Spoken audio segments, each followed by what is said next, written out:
Like any patient and doctor relationship, it's an important one. You want to go smoothly. You want to make sure that the relationship is a healthy one and everyone gets what they want from it, which is the patient to be well looked after. In a separate podcast and video, I've talked about how audiologists can improve their relationship with patients, how to make it more smoother one, more productive one, how to make sure that the patients are looked after, all of these things, because I'm speaking from experience that they tend to be not so productive and not so smoothly. It can be weird. You can check it out there. I put it in the description. You can check it out. But on that particular video and that particular podcast, I've mainly focused about what audiologists can do. How can they make it better? And I talk about them only. But the thing is, I've mentioned that it takes two to tango, meaning that we also have to put in the effort as patient. We can't expect audiologists to do everything. It's very easy to criticize the audiologists and the department as a whole in terms of what they're doing right, what they're doing wrong. Yes, I think there are certain things that they have to do and we kind of have to show them how to do it. Yes, that's going to happen. But we also have to do our own bit. And in this particular video, I'm going to explain what we as patients can do to make sure we get the most out of our audiology appointments. Don't forget, I've got my own Patreon page where you can support this channel if it's making any difference to your life. I'd really appreciate your support. It allows me to create this content, keep it going out there, help as many people as possible, and just make the world more deaf aware. Let's get straight into the first tip, which is to try to see if you can visit the same audiologist over and over again. Because then it will allow you to build that rapport with them, build that relationship with them, and then you are getting more comfortable with them. Maybe you can open up with them a bit more and they will know your story. I feel like that will make a better relationship. And hopefully the audiology department can do that because it can make a difference to both the doctor and the patient. Hopefully over time you'll be able to be more comfortable with them, because number two is to then open up, share your struggles and be vulnerable. I've talked in the other video about how I implore audiologists to listen deeply, listen really hard what we're saying, and just have empathy. Just have empathy about what we're going through. And hopefully when they get that message, then it allows us to just open up and talk about the struggles, because it's very hard for them to help you if you don't share certain information. So this would be a good chance to do that. So build up that rapport. If you trust them, you feel comfortable with them, share your struggles. Just like with any doctors, we should be able to share our struggle with them so that they can best help us with the best way that they can, using their experience, using their knowledge, all of these things. So do your best to open up. Number three would be to keep a record. What I mean by that, if you're going through certain situations where you're just having struggles, or you're having tinnitus at a certain time, or you're having issues with your hearing aids or cochlear implants, keep a record of that. Make sure you record everything that you're doing and make sure you are as detailed as possible. Maybe you want to include some dates and time when those happen, how often certain situations happen, because then when it comes to my next point, you want to come armed with information and facts to present to the audiologist. They can't help you if you don't give them the information. And the best way to do that is to keep a record of all of the information that they need so that they can help you. I am guilty of this. I am guilty of saying that I have a problem, but then don't really share enough information about what is it, how often does it happen. I don't get detailed enough. Be as detailed as you want. If they ask for it, then they will be able to take it from you because you have that information there. So keep a record of everything and then arm yourself with those information when you are ready to go to the appointment. I admit that I am bad at this, but I'm getting better. Let's all leave our anger, our frustration, our annoyance out of the audiology office. It's easy for us to get angry and vent out at them, and maybe sometimes you can do that depending on the conversation. But if you're just always angry at the audiologist, then you're not really helping the situation. They're going to get a bit nervous about you. They're not going to be able to help you. They're not going to be able to get your true situation, understand deeply what you're going through. Yes, there's anger, but sometimes if you are not thinking with your head, then you might give off the wrong information, the wrong vibe. It's not going to help anyone. And especially if you have a negative attitude toward the audiologist, that's not going to help anyone. Least of all, you as a patient. We are going to struggle if we are always negative to the audiologist. So that's not going to work. So let's leave that at home so that when we go to the audiology department, we know what we're going there for. We're going there with a cool head and we just know what we want to get out of it. But it's not going to happen if you are angry. Number 6 would be to respect and appreciate the audiologist's knowledge and their experience and their skills. They have spent years and years and years of a time getting that level. And even though we have lived the experience of deafness, even though we know more about these things, they know more about things that we don't know in terms of the medical side of it, in terms of the biological side of it.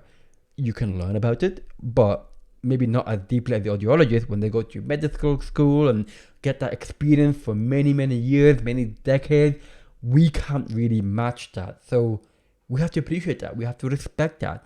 At the end of the day, we do need them, just like they need us, to keep them in the job. But we do need them for certain situations. Not everything, just certain things we do need them to help us with. But we have to respect them for that.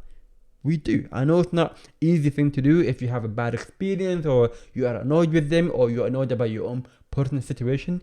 But we still have to respect their experience, their skills, like any doctors and nurses, any of them. If you're like me and you get certain technologies to help you, like hearing aids or cochlear implant, then look after it. Because if you don't look after it, well, then you're not really helping the situation. And if you're not looking after it, then you're disrespecting the amount of money that either you have spent or the government or whoever has spent to allow you to get that piece of technology. Look after it. We should really be careful with any technology, and you would do that with your mobile phone or you do that with your car. But if you don't do that with those technologies which are very expensive, well, then you are disrespecting the whole process, the whole situation. You're not appreciating what you got. And there are other people out there who would value that more than you possibly. If you don't appreciate it, well, how is that going to help anyone? Look after the technology that you have been provided or you have bought, because they are there for a reason.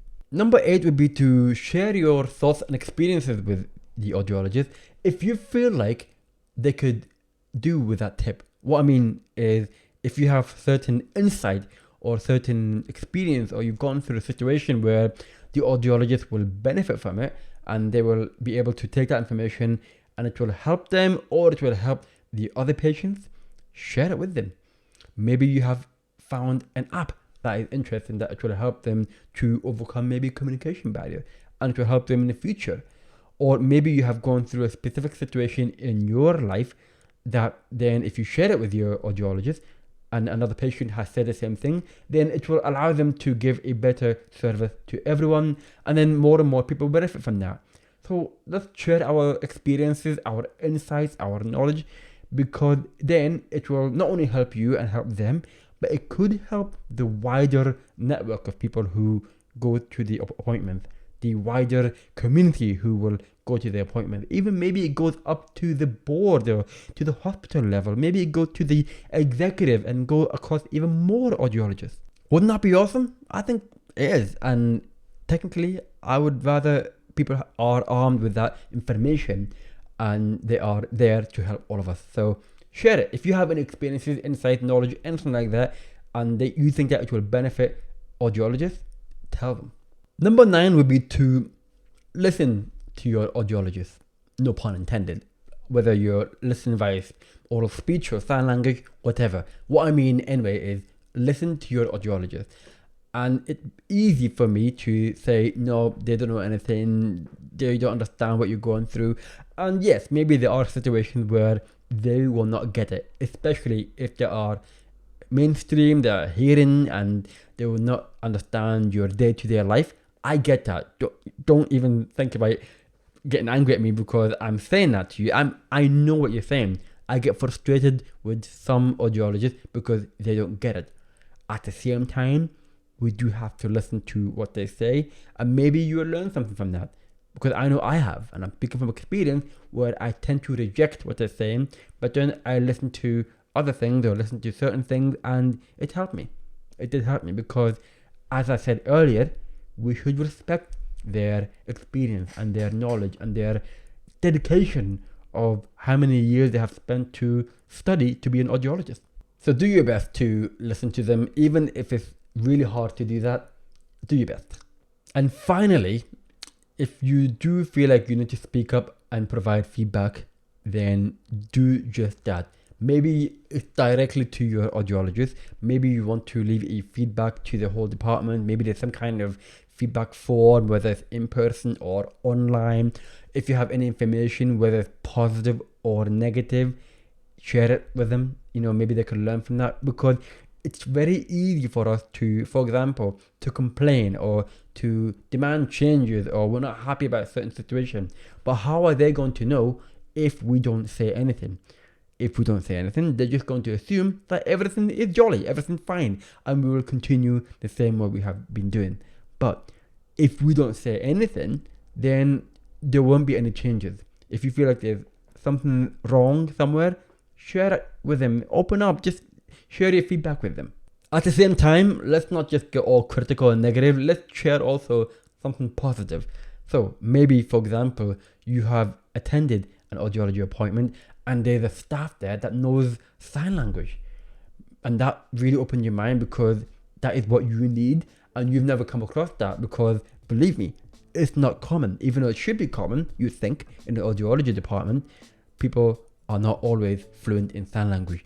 But maybe you came across one, you think it's an amazing idea, you want to praise that person or that department, share that feedback. Because then it will give them an insight and make them think that, oh, a few people are saying that, then maybe we should think about having more people to get trained up to learn sign language. The only way we can do that is if we speak up and provide that feedback. Like I said earlier, it's a two-way street when it comes to relationships. Any relationship. The same thing applies when it comes to the doctor-patient relationship, and the situation I'm talking about, audiologist-patient relationship. It's a two-way street. They can do something, we can do something, and we all can do something. We all have that responsibility to make the most out of that relationship. I cannot just say it's only the audiologist's responsibility. No. Yes, I have my issues with them. Maybe I have complaints about them, but I have my own thing that I need to work on, and they have their own thing. If we can both work on it, then that's how it's going to work. That's how any relationship works. It takes two to tango, as the saying goes. So let's work on it ourselves, and let's just hope that people will also listen to what I'm saying and your stories and your feedback, and hopefully then for future appointments you're going to have a much smoother experience.